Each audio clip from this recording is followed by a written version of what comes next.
September 7 చరిత్రలో ఈ రోజు 1931 సెప్టెంబర్ 7న లండన్లో రెండవ రౌండ్ టేబుల్ సమావేశం జరిగింది.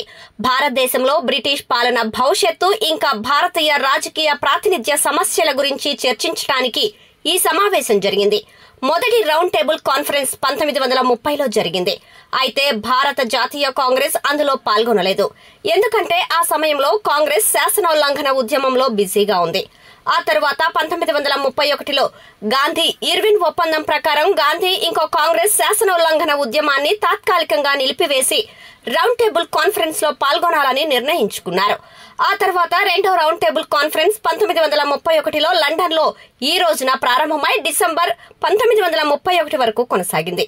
ఈ సదస్సులో గాంధీ భారత జాతీయ కాంగ్రెస్ కు ప్రాతినిధ్యం వహించారు. ఈ సదస్సులో మైనారిటీల సమస్యలపై లోతుగా చర్చించారు. ముస్లిం లీగ్ నాయకుడు మహ్మద్ అలీ జిన్నా ముస్లింలకు ప్రత్యేక ఓటర్లను డిమాండ్ చేశారు. దళితులకు ప్రత్యేక నియోజకవర్గాలు కావాలని అంబేద్కర్ డిమాండ్ చేశారు. ఇది పూనా ఒప్పందం ద్వారా తర్వాత పరిష్కరించబడింది. రెండో రౌండ్ టేబుల్ కాన్ఫరెన్స్ లో చాలా ముఖ్యమైన అంశాలు చర్చకు వచ్చాయి. కానీ మొదటి సమావేశం వలె ఇది కూడా విఫలమైంది. బ్రిటిష్ ప్రభుత్వానికి ఇంకా భారత నాయకులకు మధ్య ఖచ్చితమైన ఒప్పందం కుదరలేదు.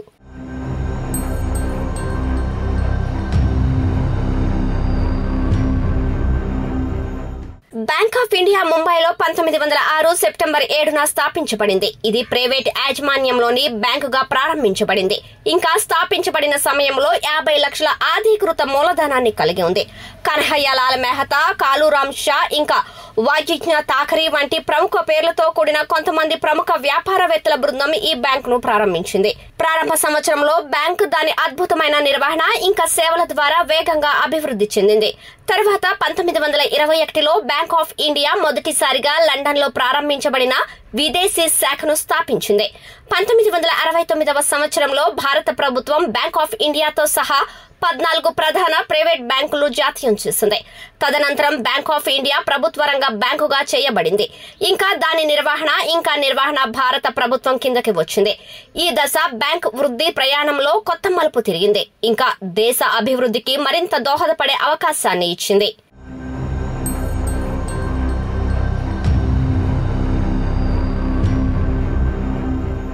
2008 సెప్టెంబర్ 7న భారతదేశం ఇంకా అమెరికా మధ్య ఒక ముఖ్యమైన అణు ఒప్పందం కుదిరింది.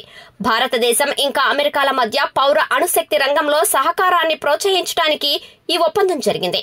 అమెరికా నుండి అణు సాంకేతికత, పరికరాలు ఇంకా ఇంధనాన్ని పొందే హక్కును భారతదేశానికి అందించిన దృక్కోణం నుండి ఈ ఒప్పందం చాలా ముఖ్యమైంది. ఈ ఒప్పందం భారతదేశానికి ఒక ముఖ్యమైన దౌత్య విజయంగా నిరూపించబడింది. ఎందుకంటే ఇది భారతదేశాన్ని అభివృద్ధి చెందుతున్న అణుశక్తిగా గుర్తించింది.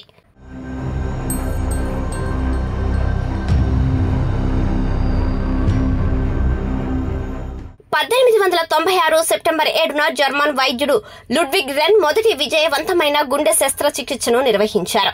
19వ శతాబ్దపు చివరి వరకు గుండె శస్త్రచికిత్స అత్యంత ప్రమాదకరమైన ఒక అవయవంగా పరిగణించబడింది. వైద్యులు గుండెకు సంబంధించిన ఏ ఆపరేషన్ అయినా విజయవంతంగా నిర్వహించగలిగేంత పురోగతి వైద్య శాస్త్రంలో లేదు. కానీ జర్మన్ వైద్యుడు లుడ్విగ్ రెన్ ఈ అభిప్రాయాన్ని మార్చారు. 22 ఏళ్ల విల్హెల్మ్ గుండె కత్తిపోటుకు గురైంది. దాని నుండి చాలా రక్తం ప్రవహించింది. అలాగే ఆయన బట్టలు మొత్తం రక్తంతో తడిసిపోయాయి. డాక్టర్ రెన్ విల్హెల్మ్ గాయం దగ్గర 14 సెంటీమీటర్ల పొడవైన కోతను చేశారు. తర్వాత గుండెకు 3 కుట్లు వేశారు. దీంతో రక్తస్రావం ఆగిపోయింది. డాక్టర్ రెన్ తదుపరి 2 వారాల పాటు రోగిని తన పర్యవేక్షణలో ఉంచారు. రోగి పరిస్థితి క్రమంగా మెరుగుపడటం ప్రారంభించింది. ఇంకా ఆయన ఆసుపత్రి నుండి డిశ్చార్జ్ అయ్యారు. దీని కారణంగా దీనిని ప్రపంచంలోనే మొదటి విజయవంతమైన గుండె శస్త్రచికిత్స అని పిలుస్తారు.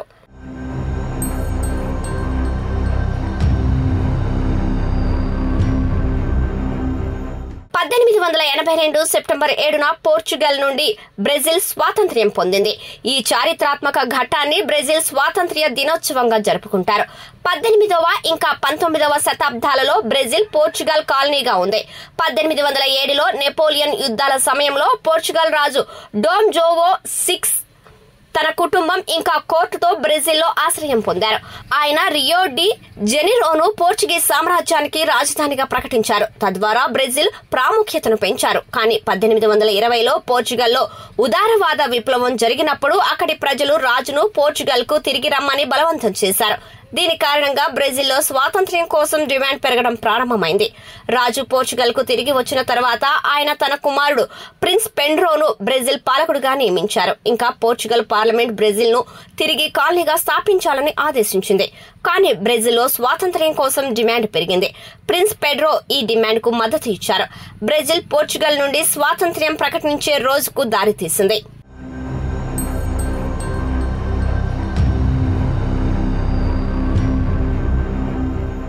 1977 సెప్టెంబర్ 7న పనామా ఇంకా యునైటెడ్ స్టేట్స్ మధ్య ఒక చారిత్రాత్మక ఒప్పందం కుదిరింది. ఈ ఒప్పందం పనామా కెనాల్ యాజమాన్యం ఇంకా నిర్వహణకు సంబంధించినది. దీనిని పనామా కెనాల్ ట్రీటీ అంటారు. పనామా కాలువను 1904-1914 మధ్య అమెరికన్ ఇంజనీర్లు నియమించారు. ఈ కాలువ అట్లాంటిక్ ఇంకా పసిఫిక్ మహాసముద్రాలను కలిపే ఒక ముఖ్యమైన సముద్ర మార్గం. ఇది ప్రపంచవ్యాప్తంగా వాణిజ్యానికి ఎంతో మేలు చేస్తుంది. పనామా కెనాల్ ప్రారంభంలో యునైటెడ్ స్టేట్స్ ఆధీనంలో ఉంది. కానీ కాలక్రమేణా పనామా ప్రజలు ఇంకా ప్రభుత్వం కాలువపై పూర్తి యాజమాన్యం ఇంకా నియంత్రణను కోరింది. పనామా పౌరులు తమ దేశంలో ఉన్న ముఖ్యమైన జల మార్గంపై యునైటెడ్ స్టేట్స్ నియంత్రణను కలిగి ఉండటం పట్ల అసంతృప్తి వ్యక్తం చేశారు. ఈ సమస్యను పరిష్కరించడానికి ఈ రోజున ఒక చారిత్రాత్మక ఒప్పందంపై సంతకం చేయబడింది. ఈ ఒప్పందం ప్రకారం పనామా కాలువపై పూర్తి నియంత్రణను 1999 డిసెంబర్ 31 నాటికి పనామాకు అప్పగించాలని యునైటెడ్ స్టేట్స్ అంగీకరించింది. భవిష్యత్తులో కాలువ భద్రతను నిర్ధారించడానికి అవసరమైన చర్యలు తీసుకునే హక్కును ఈ ఒప్పందం ప్రకారం అమెరికా పొందింది.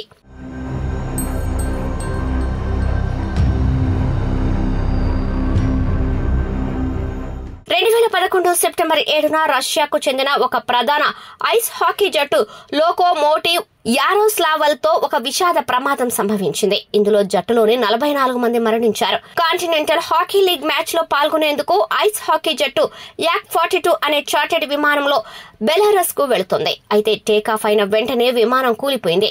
విమానంలో మొత్తం 45 మంది ఉండగా అందులో 43 మంది మరణించారు. వీరిలో ఎక్కువ మంది జట్టు ఆటగాళ్లు, కోచ్లు ఇంకా సహాయక సిబ్బంది ఉన్నారు. ఈ ప్రమాదంలో 2 మాత్రమే సురక్షితంగా బయటపడ్డారు. వారిలో ఒకరు ఆసుపత్రిలో మరణించారు. ఈ ప్రమాదం తర్వాత జరిగిన విచారణలో టేకాఫ్ సమయంలో పైలట్లు బ్రేకులు వేయటం వల్ల విమానం అవసరమైన వేగం అందుకోలేక క్రాష్ అయిందని తేలింది.